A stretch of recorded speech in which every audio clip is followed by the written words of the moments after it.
Hello and welcome to the Overland Journal podcast. I'm your host, Scott Brady, and I feel like right now I should be doing this entire introduction in an English accent because I'm wearing a pith helmet.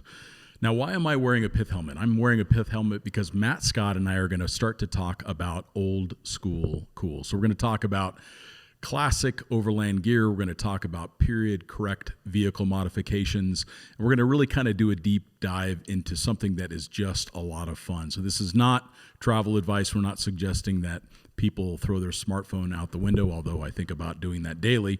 But we are talking about using cool old gear to kind of reconnect with that heritage, with that legacy of travel, and learning about those old technologies and those old ways of doing things in a way that brings us a lot of joy.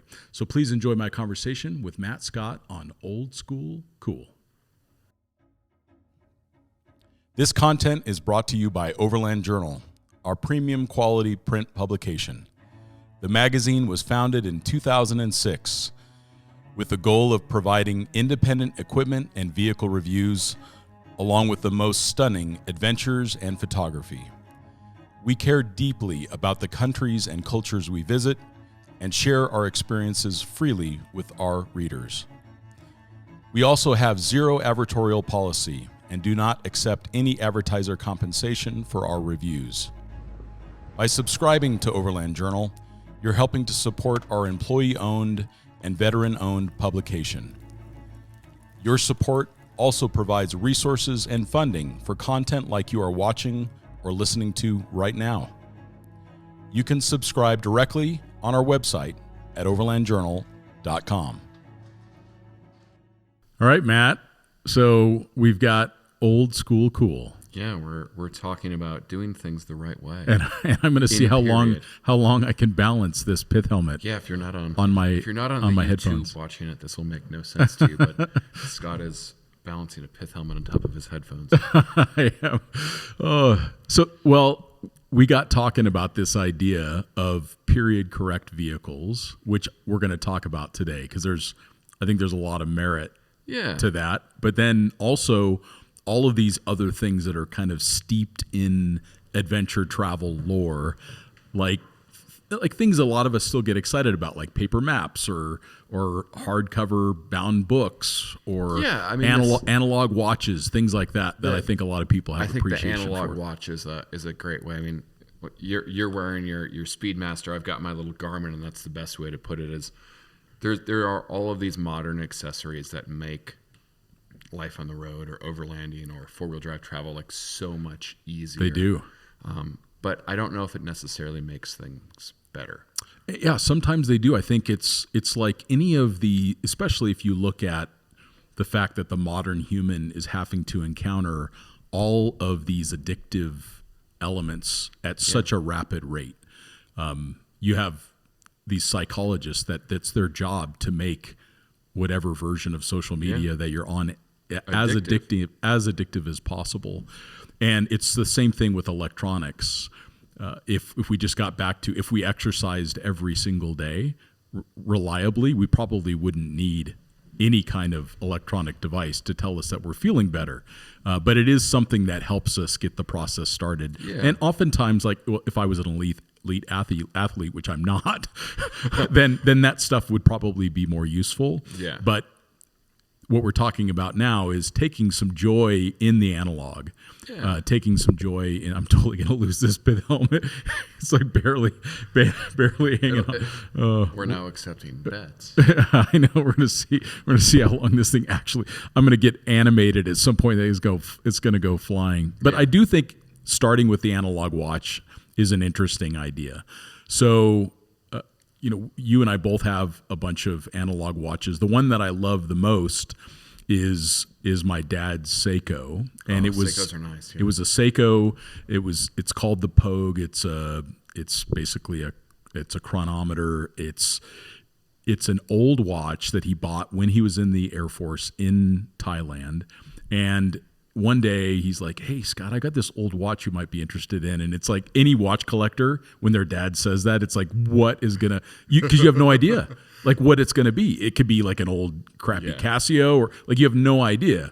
And he pulls out this very rare Seiko, this very cool old Seiko that now I get to wear. Which is awesome. Yeah, which is awesome. I wouldn't expect any less from your dad. That's good taste. Yeah, totally. And then like right now I'm wearing this Speedmaster from Omega. So, that's I'm going to take the hat off because it's totally it's going to go cascading down in some wrong direction. But the Speedmaster is an interesting one because it was the first watch that was certified for space travel.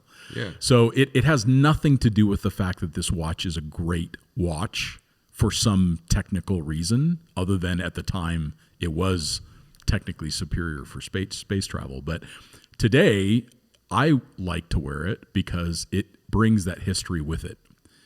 I have to wind it every morning.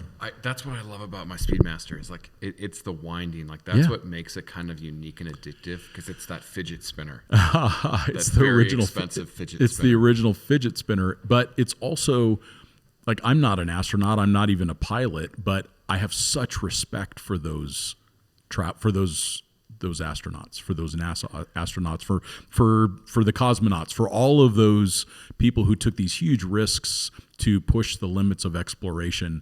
And I get to wear a small piece of that. And for someone else, it might be a Rolex Explorer, like that was worn by Sir Edmund Hillary when he made the first ascent of Everest. So there are all of these things that are analog I think that are interesting, and they can add a lot of value to our life or a lot of pleasure. So you had a really good disclaimer, which I think is important for us to talk about in the beginning. This is not travel advice. Yeah, right. Exactly. We're gonna file this one under Overland not Overland classifieds, under Overland. Classic overlanding, maybe. Yeah. Overland lifestyle. Overland this lifestyle. Is an overland lifestyle podcast. It's not. I mean, I think for me, I just go back to how amazing four-wheel drives have become, and in let's say the last 10 years. Yeah. What was it? 2007, we had the JK, for example, and all of a sudden you had something that went down the road as fast as you wanted, went over as far as an overlander is concerned, went over anything. Yep. Was pretty reliable, got decent gas mileage, and it's just gotten better and better. Like you look at the JL, you look at the new Grenadier, you look at the stuff Toyota's doing. You look at the new 250 Land Cruiser is so good. 250 is huge, but then you look at I mean, it's not really an overland truck, but you look at like the Raptor or the TRX, and you see how far and how fast things can go. And I guess what maybe started this whole thing for me is it's just become so easy. Like I go on my phone, I have Gaia on my phone, I know exactly where I am. I make the route or the track beforehand, I follow it. I have no mechanical issues, the car doesn't overheat, I just kind of drive, I go. You're set at a perfect 70-degree interior the air temperature. conditioned seats are on. Yeah. Part of camping, part of overlanding, part of a lot of this, outdoor pursuit is being a little bit uncomfortable. Mm-hmm. And we're meant to as humans. Yeah. It's how, if you think about that, we don't need to go into specific time frames because everybody has a different opinion of that. But if you go with eons as a time frame, for eons, human beings have been uncomfortable pretty much all of the time. Yeah. So I think that modernity has created this condition where I think a lot of people are unhappy because they're not being tested. They're not being challenged. Yeah. And, So drive an old Land Rover. Yeah. I look at this Land Rover that's behind us, and things like that just become more appealing to me lately because you're so cocooned in comfort. I mean, particularly, we travel in an Earth Roamer now, and I want to sleep at 68 degrees. You press the button for the AC, you turn the Starlink on, and you're falling asleep to 90s sitcoms. Like, it's almost too easy. Yeah. And people that listen know that I'm into kind of classic cars and the kind of collector car space. I kind of hang out in that world. And there's this whole idea of, vehicles being period correct. Yeah. The restomod thing was definitely a craze. And, restomod is a term I use lightly, I guess. Putting disc brakes in your car. Yeah. Like go for it. Yeah, sure. The Probably thing, a good idea. Getting rid of points and getting an electronic, distributor. Yeah, it's just going to make it better.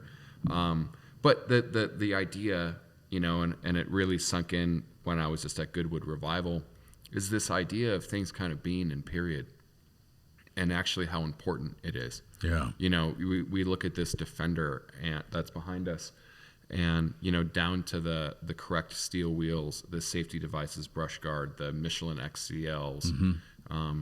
These aren't the Ramsey worm drive winch. Yeah, the Defender to me is a great example. Like this to me is what a Defender should be. Sorry, that was Super Winch. Super Winch. Yeah. Ramsey. The Defender to me should be like, you can overbuild these things. You can really make them terrible. Like you see a lot of these vehicles that come out of the UK and they've got the quilted northern, cross-stitched ply, weird seats and door panels and Alcantara, and they've got these like terrible wheels on them and these huge massive tires. That is never what the Defender was meant to be. Like you're missing the point. Like the Defender is meant to be a bit of a tractor. Yeah. It was. Yeah. It's something that you Chelsea get tractor. Yeah, it's something that you get in and it brings you back to a time. Yeah. And I think that's becoming a little bit more important in the way that people will build a period correct 911,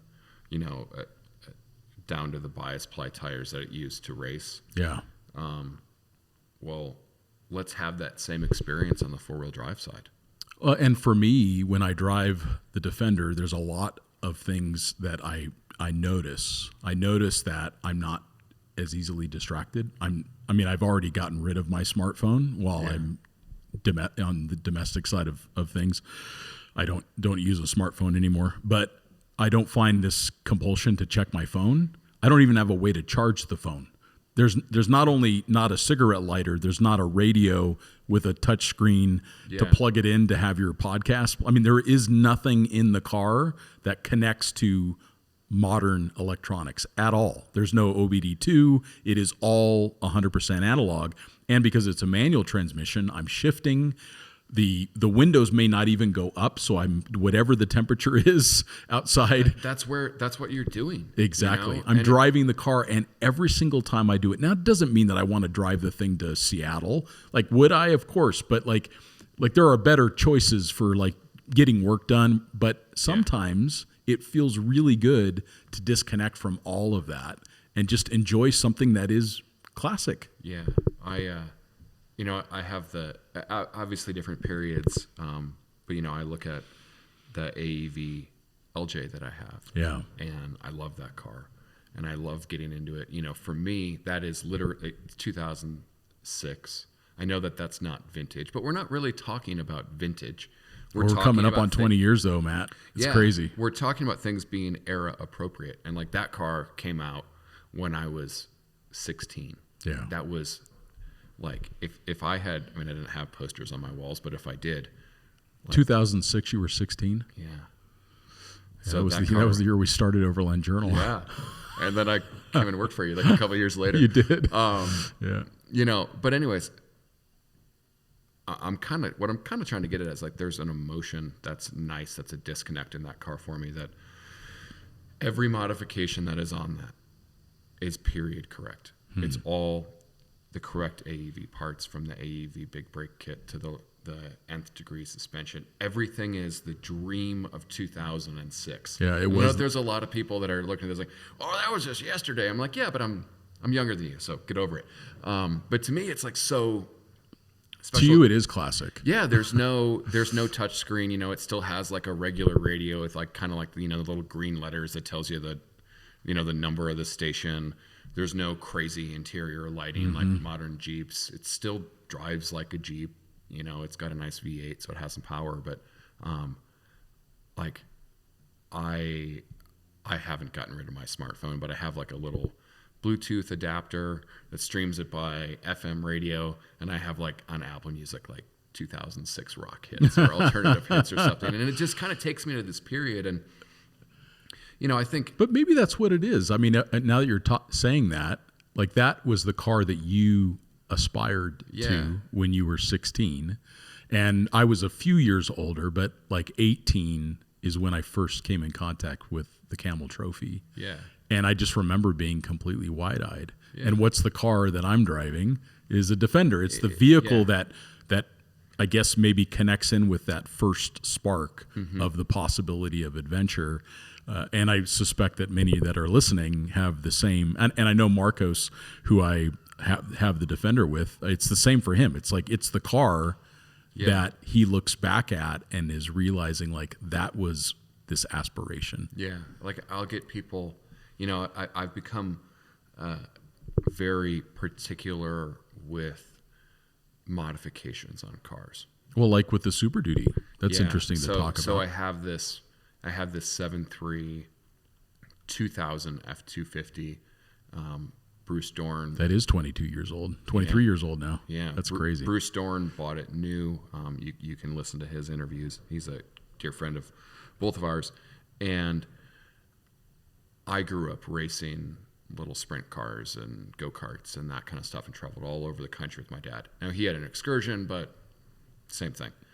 And I remember, if you're sitting in the front seat, there's no difference. Yeah, there's no difference. So I remember like putting my feet like in the little dip of the door by the mirror. Yeah. And my Earth Roamer it's a 2011, but same, really it's the same body style. Sure. There were updates to it, but it's so like important to me is the feeling that I get in this 7.3. It has to be correct. Now, the only thing that I haven't abided by is he had like a little CarPlay head unit in there.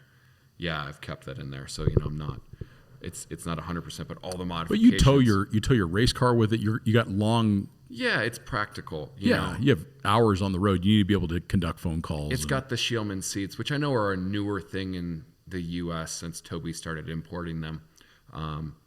But they're very era appropriate for that car. Totally.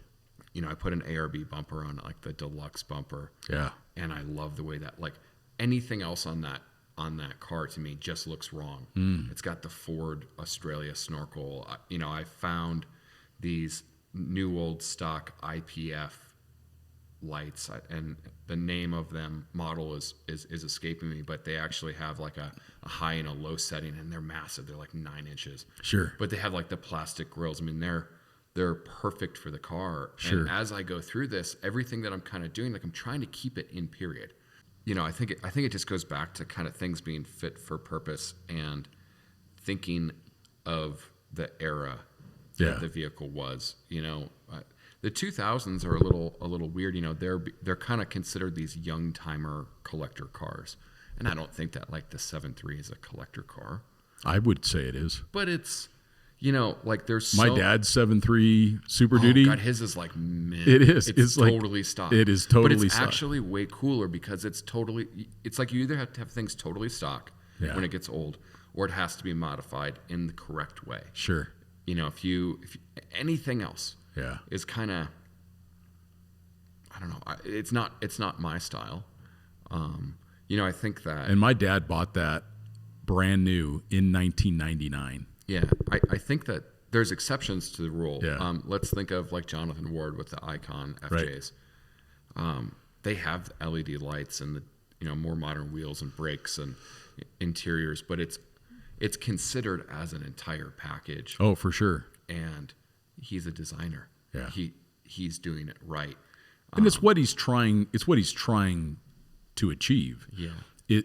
Whereas you can tell when you look at some of these Defenders, it's trying to make the car something it's not. Yeah. And these are old vehicles. Well, and there's just so many like Defenders that come out of the UK that it's just like, how much money can we sell this for in America to some just idiot? Yeah. I don't know. I mean, it's a challenge to keep things aesthetically correct. Yeah. but like when in doubt, just don't do it. Don't do anything. Like, and I think that's maybe the lesson in a lot of this classic kit is that, I mean, we've got some things here on the table. Like we have a sun compass from World War II. It took me years and years and years to finally find one. But the idea that with a great deal of precision, soldiers in Northern Africa were navigating using just the sun. And this is a lost art. Yeah. But there's some joy in there's some joy in finding these things and doing that. The pith helmet is probably questionable, but even on the other side of it, for those on YouTube, but this is a Michelin map. Now, Michelin maps are great. Michelin maps have been around for a very long time, and they've been considered the standard for international travel for a very long time. And you're looking at, the northeast of Africa, which just happens to be a place that I'm actively planning my route as I move through Africa. But I can see, here's Kenya, here's Ethiopia, Yemen, Oman, and to spread this map out on the table and see it in its entirety is so different than trying to look at a map on a small screen on our phone. We lose that context. Yeah. And there's something so joyful about doing it with an old map, or in this case, this map is quite old, but it's a map. It's a paper map. And it's like we know that the technology is there now. I mean, I think, like, let's go back 5 years ago. I think that's probably like the bottom for paper maps. Like, why would you use it? There's this great new technology. Well, now we've adopted the technology, and it's okay to go back. Yeah. Because you can have both. Of course. It's very easy to have both. It's a good idea to have both. Yeah. I keep, my daydream lately is and this isn't necessarily an overland, trip, but I have this 68 short wheelbase 911 that's nearly done at AutoWorks. It's a shop down in Scottsdale that does kind of high-end European stuff, and it's nearly done. And I want to just take off in this thing, but I want to leave my phone or get a dumb phone like you have, and stick it somewhere if I break down because it's an old car or whatever. Just bring a spot. But just like you. have kind of everything be like in the period and go somewhere remote and enjoy it and like totally disconnect. Like that's, I think, I talk to a lot of people these days, and it's this idea of travel as the disconnect. That is huge. And what better way than to kind of, surround yourself with that correct stuff, that correct era, because you kind of have to be in it. You have to be in the Defender that doesn't have the big added sat nav and radio and all this kind of stuff. And it's been so interesting since I started using the dumb phone, because I don't have any maps anymore. Yeah. So now I'm looking up where I'm wanting to go, and I'm having to put it to memory. Yep. And then really pay attention to where I'm at. Like when I go hiking now, I'm really having to pay attention to where I'm making turns and everything else like that. And I'm beginning to really like it. Yeah. And it's, again, this isn't travel advice. It's more just, maybe it's a thought exercise of were things better a long time ago in some ways, and are they better now? Let's find the best of both. Yeah. Like let's appreciate that technology has come about, and that we have advancements in medicine and things like that. We have antibiotics. We have things like that do make our life so much better. But there are also things that are really interesting about 30, 40, 50 years ago, overlanding. I mean, I brought some books too, but this is actually a book called Overlanding by John Steele Gordon. And so many people think that overlanding is this new thing. And I've been doing it for 20 years, and I'm in my infancy of knowledge and my business when it comes to overlanding. Infancy. Yeah. Because this book was written in 1975, and you think about the first overland trip was done in the late 1800s in a Mercedes-Benz. But in this book, this is so fun. So 1975, and he talks about what overlanding is. He says, overlanding is the landlubber's equivalent of sailing, the long, slow crossing of large areas of the world. And it's not any different than it is. I've never heard it put that way, but I love it. Exactly how I feel. It is. And that's what we're talking about, is this long, slow journey of discovery. And if we can peel away some of these things that distract us and insulate us, then maybe we'll have a different experience. Not necessarily better, but I think it's an experience that we want. I mean, I think about what you just talked about with your Porsche. If you just brought along a spot just in case an emergency happened, but you had no other way of communicating, and the vehicle had an issue, you would break out your toolkit and you would spend some time trying to resolve it. And if it didn't work, you'd have to flag down another motorist. Yeah, just like you'd have to do. Yeah. You'd have to reach out. You have to connect in with the world around you to try to solve problems, or hitch a ride into town to go get a part or whatever. And like, is that such a bad thing to be able to like have those experiences? Yeah. I mean, let's put it in like an overland or a 4-wheel drive context, right? You know, I think the idea of the spot is a great idea. To have some way of communicating. And that would be like if you had an accident. Yeah, I do. Like, there's no reason to die. Yeah, there's no reason. Engaging something take it vintage. seriously, but don't take it that seriously. Yeah. And also, like, people don't really like stop these days because they just assume that you have a cell phone and you're going to call AAA. Right. You're going to, you know, the world has changed. It's not to say that the world isn't still a friendly place. It's just that the world's changed. Sure. So, you know, like one of the first things that you taught me was, you know, you can look at 4-wheel driving like a chess game, right? Like you don't have to continually change the game. You can kind of change the player.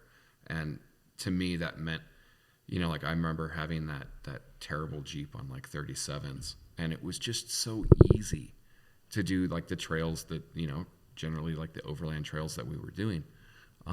And then I went and I got this Series 2A 109 Land Rover. Yeah. And I learned so much. Because I remember a lot more smiles in that car. Oh, because it was Ralph, just, man, I still love.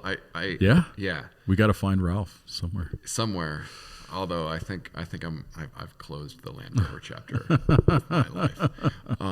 It was a good chapter, but yeah.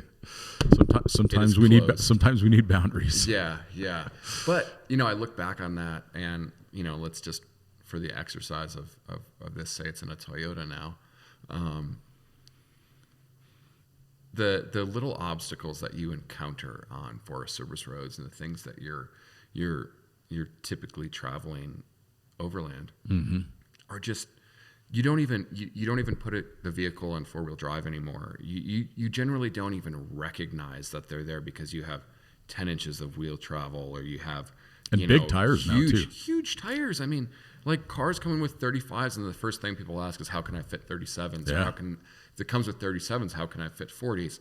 A 30-inch tire used to be, like, not that long ago, used to be like a large tire. Like that was an appropriate tire. That's what Wranglers came with. Yeah. Was 30s, and now they come from the factory with 35s if you want them. Yeah. So the idea that, again, you're a little bit more immersive on the trail, the things that, you know, oh, hey, yeah, that climb.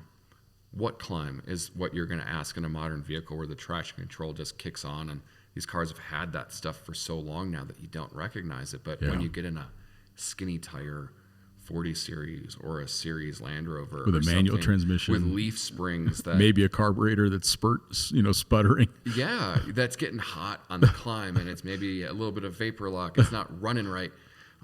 Everything becomes harder. Oh, yeah. And you haven't changed the game of 4-wheel driving. Right. You've changed the player. Sure. And I think that's something that I've come to appreciate more and more, is that it's too damn easy now. And there's some great examples of that. I don't know if it's still going on, but Kurt Williams and a bunch of guys in Utah did this trip called the Relic Run. Oh, yeah. And I think everything had to be 1980-ish or older. And they really encouraged, I mean, it wasn't a requirement, but they encouraged people to have a paper map, don't bring your cell phone, bring all your tools, you know, find the old Coleman stove out of your grandpa's garage. And they worked really hard on making as much of it as possible in the kind of the old school way. And these guys had so much fun. I mean, it was a trip that I had in my top 3 for a very long time. I always wanted to go on that. Yeah, and I hope they still do it, or maybe they'll bring it back. Maybe somebody can reach out and let us know if that's something that's still happening. But I just loved the fact that they embraced it, and in every photograph, somebody was grinning or laughing, because it had to have been pure mayhem.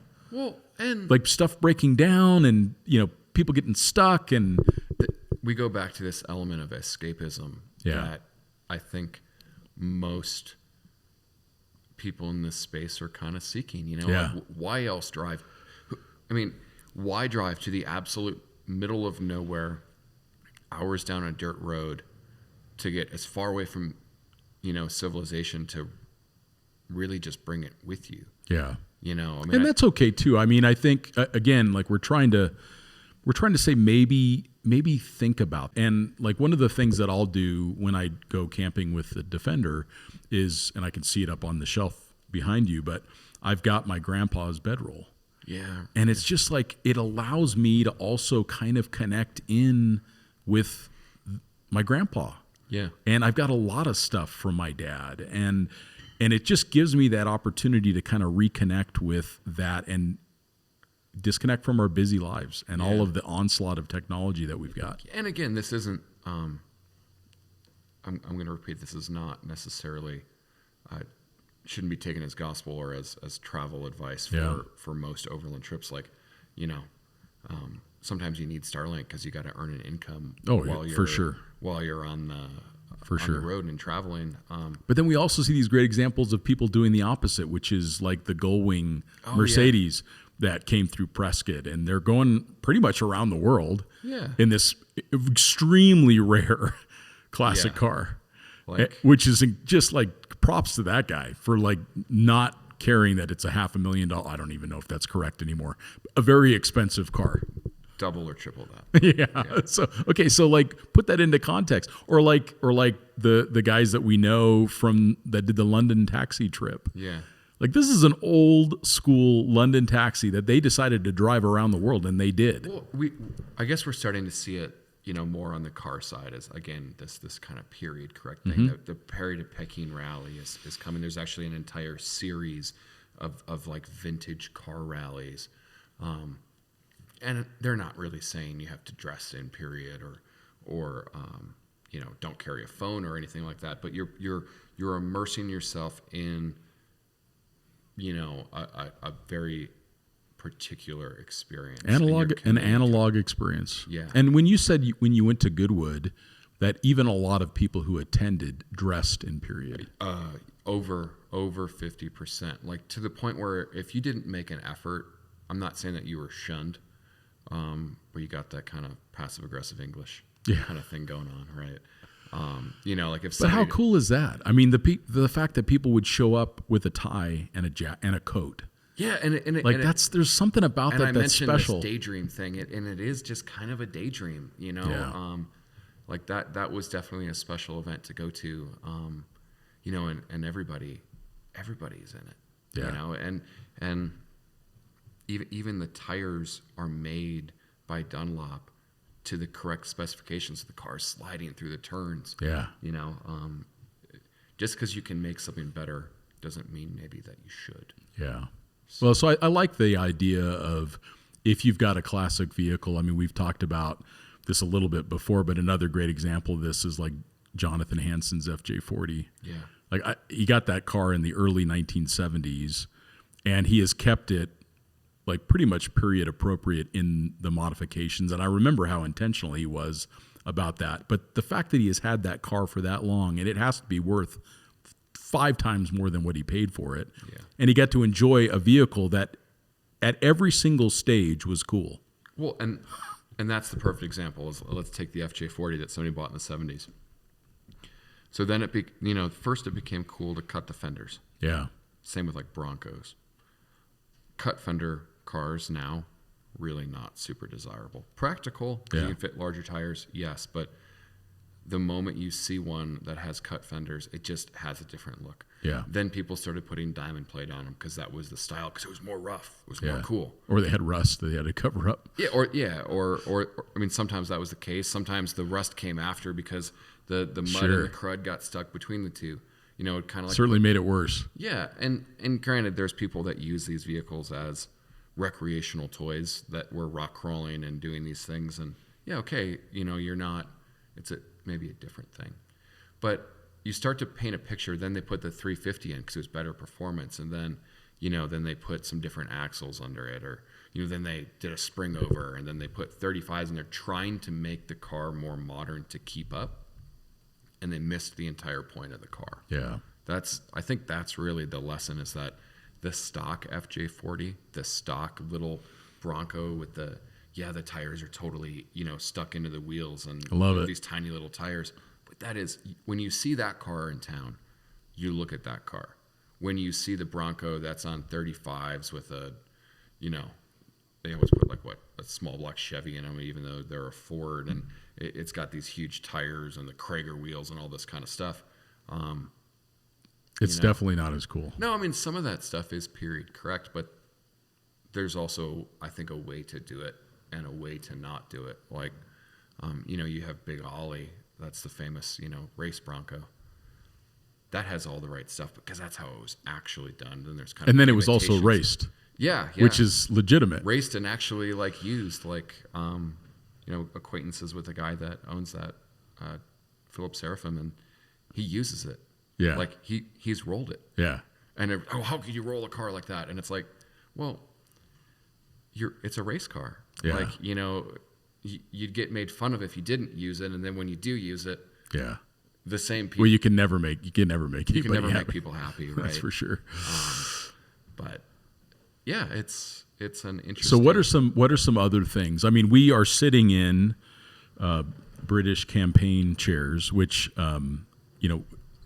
British campaigns have to be taken in their full context, including all of the horrific things that occurred during those campaigns. But one of the reminiscing on the furniture. Yes, that's right. The furniture was one of the positive Not the colonialism.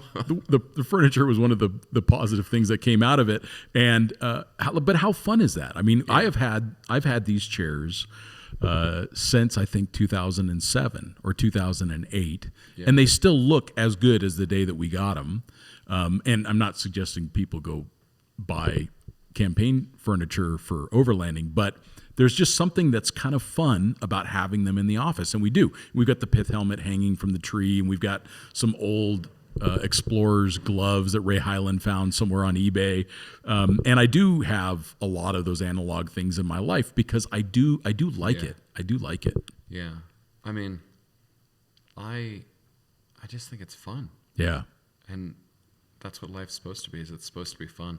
And I wonder, I have a bag here that I just got recently from Melville and Moon, and it's a brand new bag, but it looks like it could be from any period, including 100 years ago. And the reality is that a bag like this, I can give to my nephews. Yeah, it's the buy once, cry once thing. At some point in time. It's a very classic design. Yes, there are more modern messenger bags that probably do some things better, but they're going to look dated. Like if you look at some of the messenger bags from even 6 years ago, it's like, oh, that's an old bag. The idea of this very kind of technical product. Now it has its places, right? But I pull it out the other day and it's only a couple years old, and I'm like the style is just it so looks dated. Temporary. It looks dated, right? And we talk about.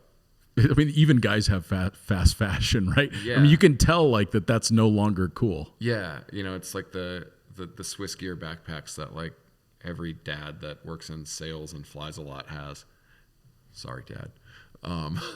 No, but you can tell. Whereas, and again, it's not to say that there's some advantage to this Melville and Moon bag, other than the fact that it will last a long time and it will look neutral good in its design, right? It is. It's not trying to be a ninja backpack that 10 different things pull out of. Yeah. Because as soon as the thing that you're meant to put in that very specific pocket changes, it just becomes a very temporary item, even if it's of good quality manufacturer. I don't know. I mean, I think that there's just something that I think we've always kind of talked about is buy once, cry once. Yeah. Now, that doesn't mean that you have to buy things exclusively that look like they're from the 1960s or earlier Sure. or whatever. Unless you like that. But maybe think about the fact would you enjoy something that's more classic? Yeah, like I have a Barber jacket that I've had for probably 15 years now. Yeah, that's a long time. They still sell it. Like, I'll have that for another 15 or 20 years. Right. I'm going to have a lot of jackets that are that kind of fast fashion thing that goes through, but that's still the jacket that I grab when it's, pissing down rain outside. All 3 times that happens in Prescott. But yeah, when I hop on the Moto Guzzi, I throw on a Barber jacket. Yeah. And it's the same jacket that I've had, and it's weathered and dusty and but sun faded. Cooler. It's of course. Yeah.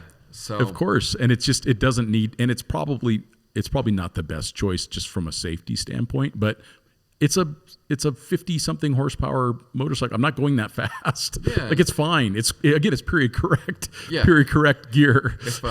A yeah. bell helmet and a Barber jacket and an old school air cooled Moto Guzzi. It all works together. It works. And again, the idea that we're kind of talking about again isn't this is what you should do to drive around the world. We're talking about it more from a lifestyle element of it's just kind of fun and enjoyable, and it's a nice escape. It makes it fun for you and I, at least. I mean, Yeah. we have always enjoyed that thing. In fact, we're going to find this picture, but Matt was on the cover of Overland Journal with Kelsey Huber and a couple others. Maybe it was just you two. I think it was us, yeah. Yeah.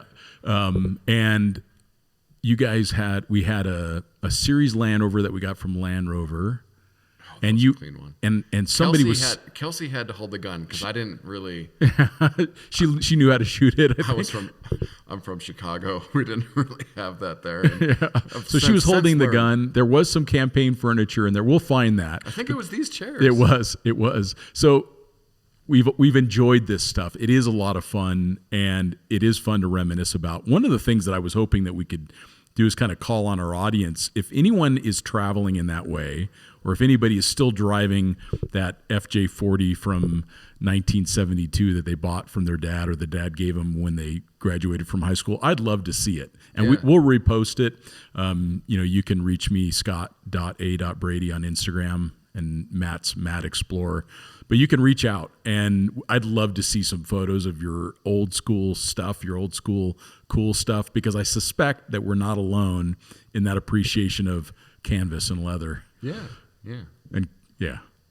Not leather and spikes, just canvas and leather. We don't judge on this podcast. So for us, it's canvas and leather and pith helmets. Yeah. And that's the same pith helmet I think you were wearing in that photo too. It probably was. See?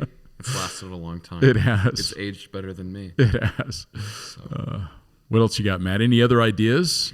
You think we've kind of talked through that period correct vehicle stuff too? I think that we've kind of talked through it. I mean, I think my advice is just, recognize the era of the vehicle that you're modifying. Yeah. And I think that you can have a lot of fun with it. Yeah. And a lot of times these parts are really cheap. I found these IPF lights for like $50 on eBay, and they were essentially brand new. Yeah. I mean, what does a set of quality spotlights cost these days? Yeah. $1,200, $1,400. Yeah. Yeah. And it allows you to kind of have fun with these projects. We're gonna do some interesting resto mod things. For example, do the Super Duty, but it's gonna get a coil conversion and some more modern axles, so it'll actually steer. But aesthetically, the goal, keep it in its period, because Sure. I think you'll find whenever you take an older car and you're trying to make it look new, you're just always reaching. Like, it wasn't that long ago that people would try and put a different grill on this truck, Yeah. To make it look like the next generation. And I think people get tired of their vehicles more quickly that way. I think the closer you keep it to stock, or the closer you keep it to being vintage or whatever, the more likely you are going to want to hold on to it. But if you're constantly eventually these vehicles no longer look right. And in fairly short order, if you try to keep them looking modern, they just end up, it's like the Bronco analogy. Eventually it just becomes this, shell of what used to be a Bronco with a bunch of other stuff on it, and it, you know. Yeah, a stinger on a CJ7 never looks good. No matter the period. Don't put LED lights on your CJ7. Yeah. Like let it be.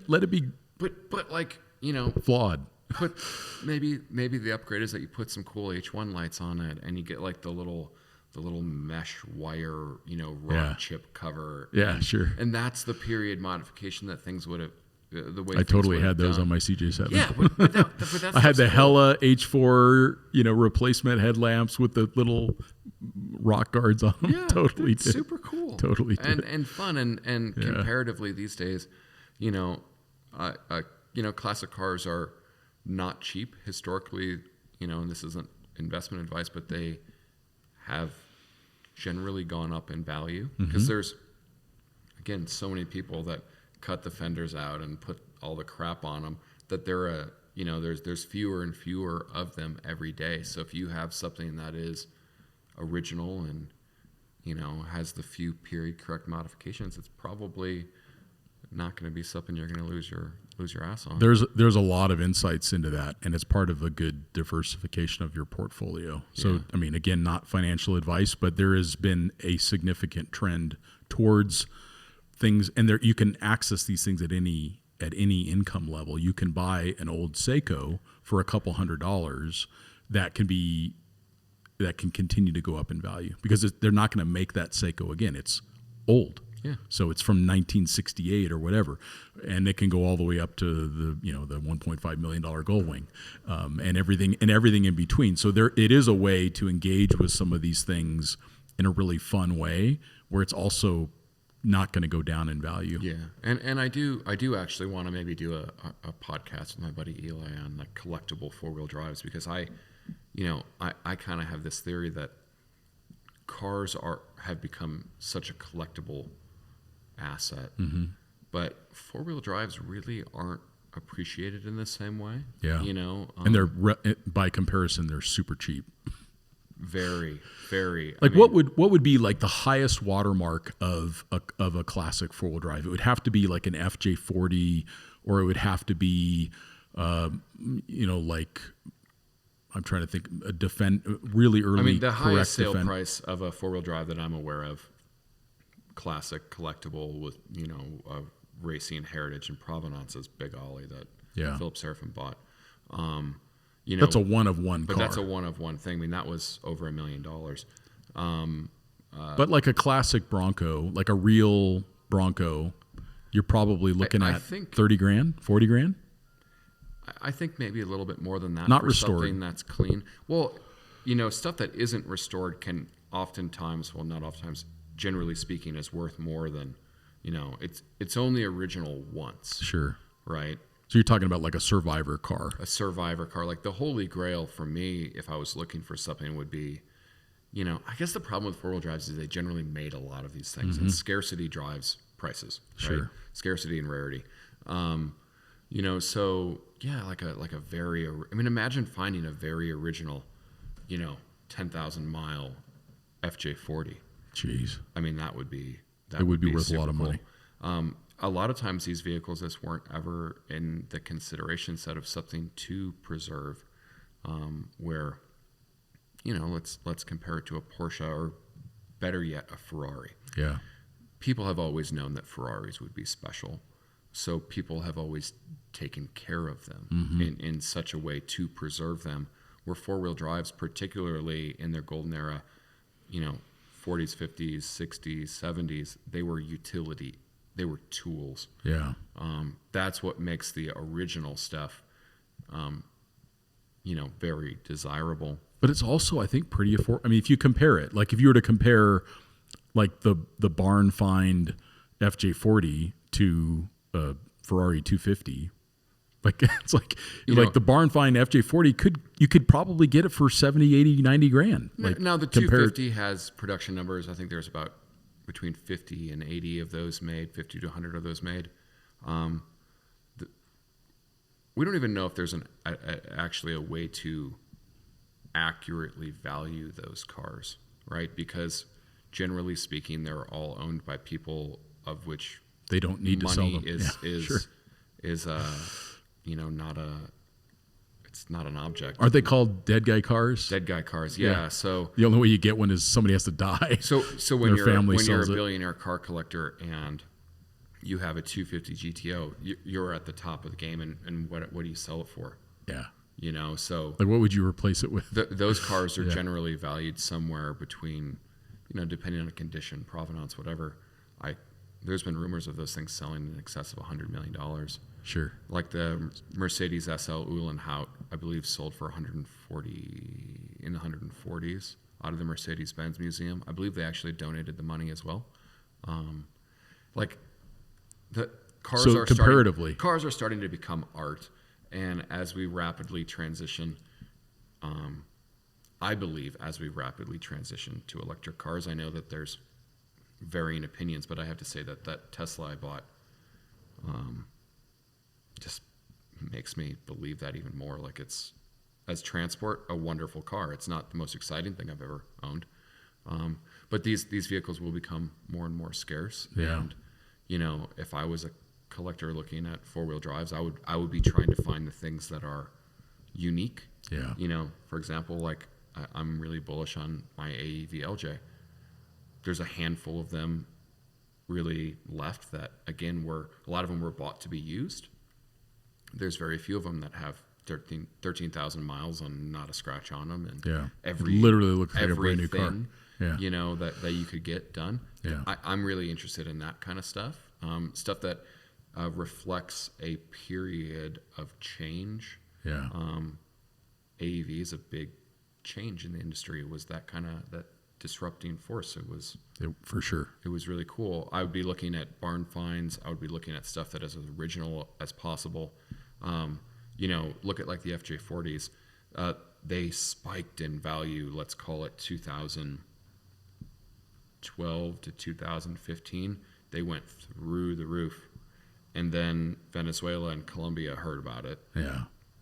And the value. They're like, we've got those. The value of a very well restored FJ40 went from fetching $150,000 at auction to maybe 75 because the supply was just so much. Sure. So again, I go back to originality, that time capsule vehicle, because it's only original once. Sure. And it's only correct once. Sure. Everything else can almost in perpetuity be rebuilt. And Sure. you're just talking about the cost of labor and whatever. Mm-hmm.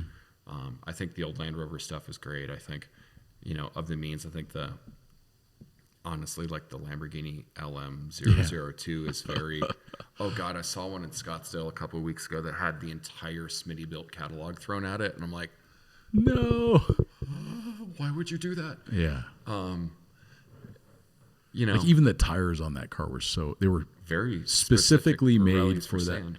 Yeah, they even had these little scallops on the shoulder to help scoop sand. Yeah, it was amazing. So cool. Amazing. So cool. I think NAS spec Defender 110s and NAS spec Defender 90s, particularly the 110s, will always have a 500 of them. And how many are left? So again, you're starting to talk about scarcity within what is overall a non-scarce market. That stuff, if I could sock one of those away, that would be quite cool. And that's where you get into the idea of this kind of period correct thing that, think of like, to me, the perfect Defender is John Lee's from Expedition Exchange's Defender, the right modifications to it. Yeah. I think that will be very desirable. Yeah, even then the Expedition Exchange, when they had their moment, early on in overlanding, like all of those modifications, we all know them still. Yeah. Like the 2 meter antenna.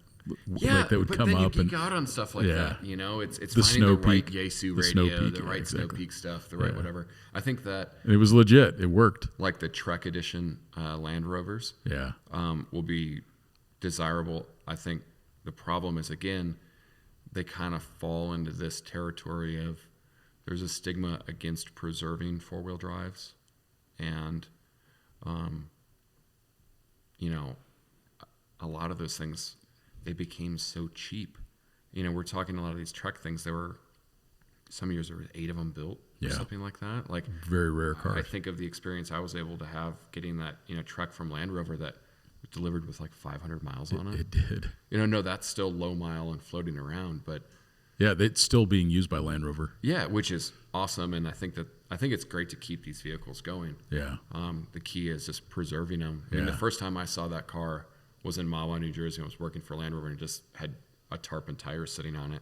Yeah. But everything goes through that, right? Where it's desirable when it's new.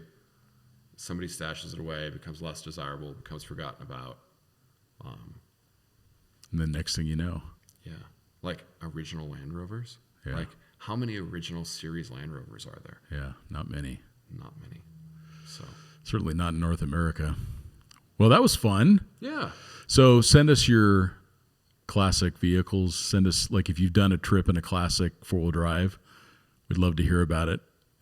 We geek out on this stuff. Yeah. So again, not travel advice, but super fun. Makes me smile, makes me laugh. Yep. Just remembering you driving that Ralph around the old series Land Rover, just like the terror in your eyes. I remember the way the master cylinder was done. There'd be a bubble in it. So if you wanted the brakes to work, you had to pump it like 3 or 4 times. That's when I remember the terror in your eye, because it was like some failed hill climb, tire way in the air, and Matt's eyes were like saucers. Like, am I going to die? I remember my like left, or no, it would have been my left leg, just like shuddering under, like trying to keep the brake pressure on. Totally. So these things make us laugh. They're fun. And we thank you all for listening, and we'll talk to you next time.